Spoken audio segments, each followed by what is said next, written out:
Hi, I'm Jack from Jack's Travels, and I'm here at my home base. It's about mid-October, and it's an incredibly beautiful day. And I thought I'd record this video today because A, the weather's nice, and B, my dolphin's at the mechanic for half the week, and so I can't be working on that right now. I've been working on it for months, renovating it and getting it ready to do some desert boondocking this year. That's a brand new thing I'm really excited about. But anyway, while I'm here, I thought I would show you where I'm from, where I'm coming from when I'm traveling.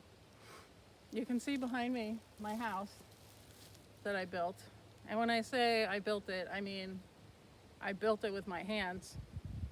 I didn't pick how many bathrooms I wanted and what color I wanted my cabinets. I built it when I was a single mom, about 30 years old. I was sick of renting, and there was no way a bank would go anywhere near me with the mortgage.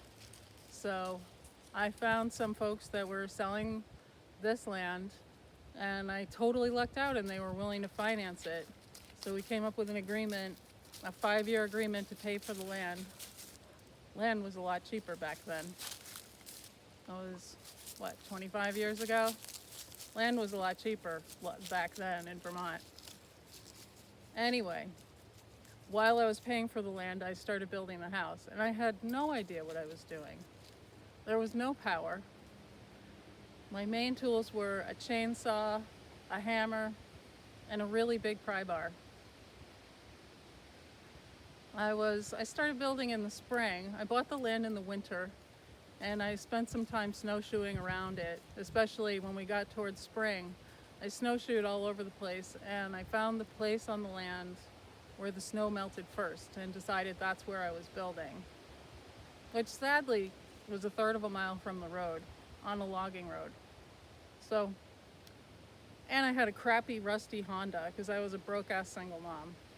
So I was hauling building materials piecemeal up a logging road in my poor Honda. I'll start from the beginning.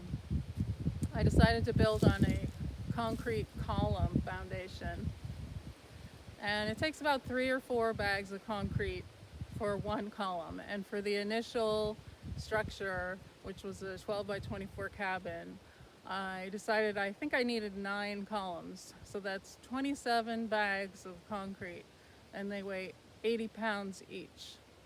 And I did buy it at the lumber place, and I did order delivery, but they took one look at the logging road and dropped it off at the bottom. And at the time, it was mud season because it was spring. I was getting started in the spring. So I had to carry the bags of concrete one at a time up the driveway. And I lived. And then I had to go down to the brook, down even further down the road, and haul 5-gallon buckets of water up. So that took me a while, but I did it. And I had cut some trees. I had cleared away some spruce trees on that little knoll. I don't know if you can tell anymore. The house is sort of built on a little knoll. And I had cut down some spruce trees there, and I had a guy come up with a portable sawmill, and we milled out the main beams that the house is sitting on. So you can imagine it was a long process. There was no power, so I was using a chainsaw to cut all of my lumber. And I was using a book called Pole Building Construction. Really basic design that people use for like building, I don't know, a goat shed. But I just basically built a really good, really great goat shed. And it was insulated. 12 by 24, like I said. I built it tall, so I had some sleeping lofts upstairs for my girls. And yeah, I just built it a little bit at a time. And so I was single mothering at the time. And I raised my girls in this house. It was about 8 years in this house. No electricity, no TV. And that's really a choice that I made. And I got to tell you, my girls turned out awesome.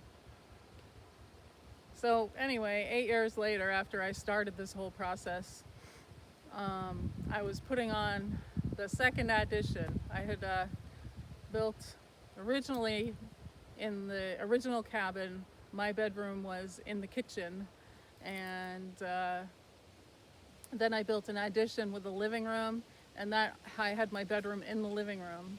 And then I decided I really wanted to have a bedroom that was just my bedroom, so I could have a little privacy and a place to keep my stuff put away. So I started on that, and a dear old friend of mine came up to help me with it, and she brought a friend with her. And that turned out to be my husband. We had known each other back when we were teenagers, through our mutual friend. Anyway, he came up to help, and he basically never left, and we ended up getting married. We've been married for about something like 15 years, more than 15 years, I think. And we've continued to add on to the house. I think there are 5 additions on there now. And it's big enough. And we even have, a few years ago, we ended up getting electricity, which is super posh. And it's nice because basically in the winter, I watch Netflix all the time. But not this year. This year I'm going to be in the desert. Maybe I'll see you there. Thanks for watching.